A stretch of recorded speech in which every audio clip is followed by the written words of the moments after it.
The year is 776 BC. The place is Olympia, Greece. Coroebus, a cook from the nearby city of Elis, steps up to the starting line of the 600-foot running race. He goes on to win the event, and in doing so, becomes the first recorded Olympic winner in history. Although it is thought the ancient Olympic Games began way before 776 BC, this is the first year that winners of the Games were recorded. In fact, archaeological evidence suggests that the Games may have existed as far back as the 9th century BC. But the ancient Olympics were not at all like the Games you or I are used to. There were no flashy opening ceremonies, or even gold, silver and bronze medals. Instead, the Games were a much simpler event, with victors receiving a crown of olive leaves that were supposedly cut from the trees in Zeus's sacred garden. Another big part of the Games was worshipping the god Zeus, and where victors received crowns, in some cases cheaters were made to pay for large bronze statues of the god.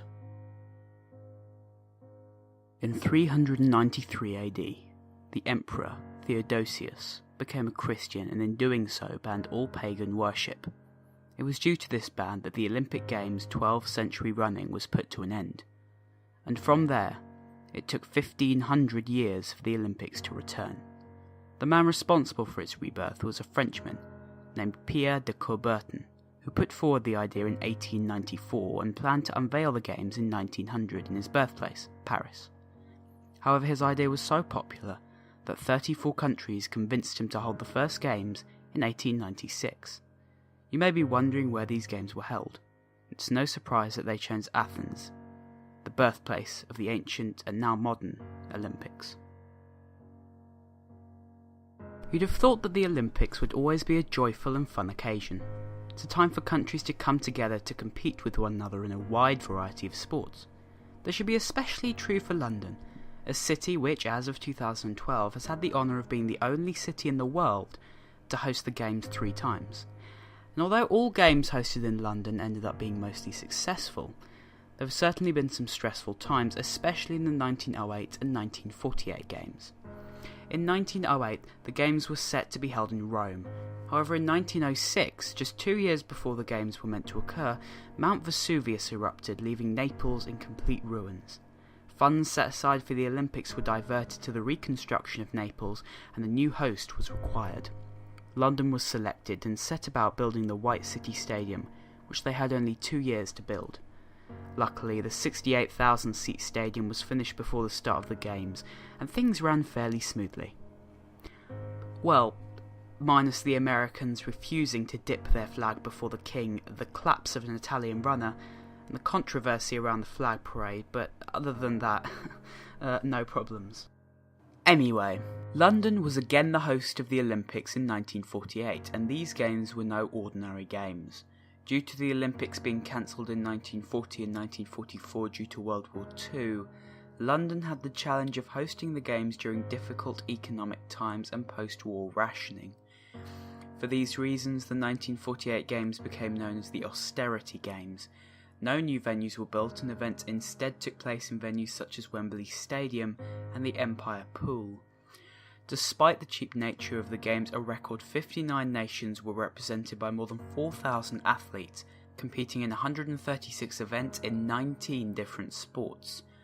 Although there was a large amount of countries entered into the Games, Germany and Japan were banned from competing for obvious and terrible reasons. Now, you probably know what this symbol is for. No?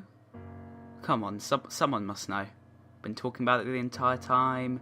The episode is titled this. No? Okay, I'll tell you then.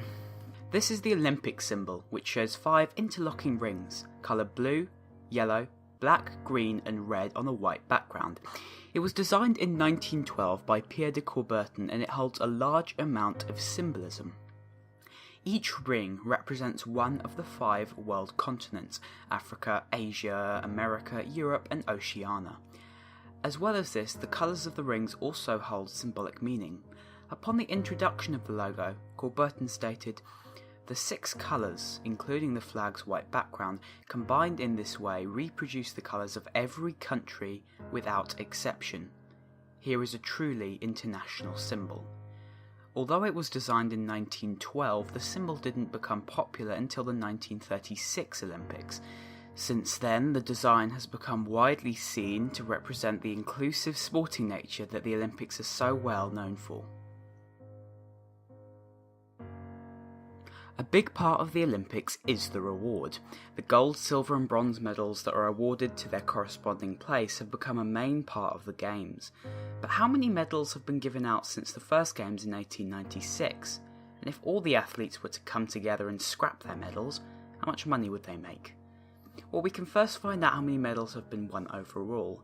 At the time of writing this, the total medals won in the Summer Olympics since its introduction stands at 14,714, with 4,809 gold, 4,773 silver, and 5,130 bronze. That's a lot of medals. Now we have to look at the medal's value, and for this we're going to be using what it would be worth if they were scrapped. Bear in mind, medals differ, but on average a gold medal is worth $500, silver is worth around $250, and a bronze is worth $100. Now all we do is times 4,809 by 500 to give us $2,404,500. Next we times 4,773 by 250 to give us $1,193,250. Lastly, we times 5,130 by 100 to give us $513,000 and simply add the 3 values up, giving us a staggering $4,110,750 that they could be sold for if they were scrapped. Although this is a big number, it's one that doesn't matter. Money is something a lot of people care deeply about, but at the end of the day, these medals are worth a whole lot more than what you get if you scrapped them. Because behind each medal is a story of an athlete who has worked hard for it, and that is their real value. How could I talk about the Olympics without mentioning the Paralympics? As I'm sure you know, the Paralympics are an Olympics for people with both mental and physical disabilities. The first Paralympics were held during the 1948 London Olympics.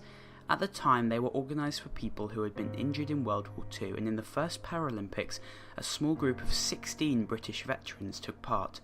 For a long time, it was only open to athletes in wheelchairs. However, in 1976, athletes with different disabilities were included for the first time.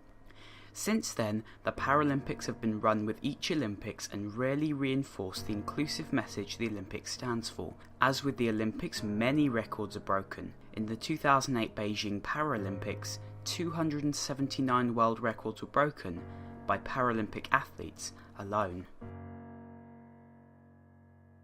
A big part of a country hosting the Olympics is their opening ceremony.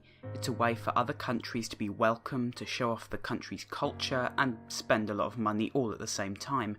But opening ceremonies haven't always been as spectacular and expensive as they are today. You may remember the 2008 Beijing Olympics along with their opening ceremony. If you saw it, you'll know it was a breathtaking display of lights and fireworks. But they didn't come cheap. In fact, the Beijing Olympics hold the title for the most expensive opening ceremony, with it costing around $97 million. To put that into perspective, it was costing approximately $400,000 per minute. The big question is, was it worth it? But I think I'm going to let you figure that one out for yourself.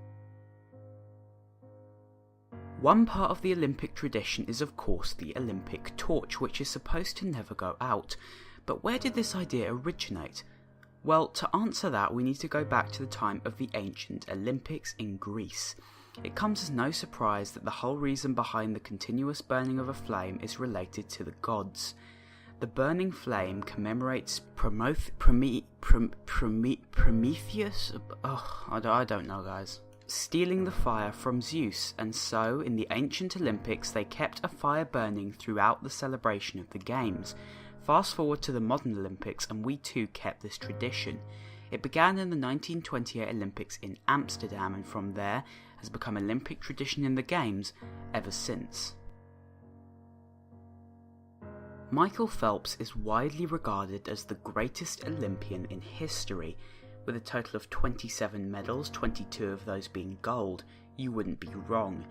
In fact, he has so many gold medals that if he were a country, he'd rank 39th ahead of countries such as Argentina, Jamaica and Portugal. The next person down on the list of top gold medalists is Larissa Latinina. Sorry if I pronounced that wrong, but anyway, she has 9 gold medals, less than half the number Michael Phelps has. But his success has not stemmed from laziness. Phelps has been swimming since the age of 7, and it's clear that his hard work has paid off. It's clear that the Olympics aren't just about the sport or the winning. In fact, the amount of symbolism the Olympics holds is huge. From the ancient to the modern, from the old to the new, there are differences. But one thing has stayed the same: the message the Olympics conveys. Although flashy opening ceremonies are a nice touch, there's really only one thing that matters: inclusion. The Olympics are about every country, big or small, rich or poor, peace or war, it doesn't matter. The winning doesn't matter, and neither do the medals. What does matter is the taking part, and that's exactly what Pierre de Coubertin said back in 1894.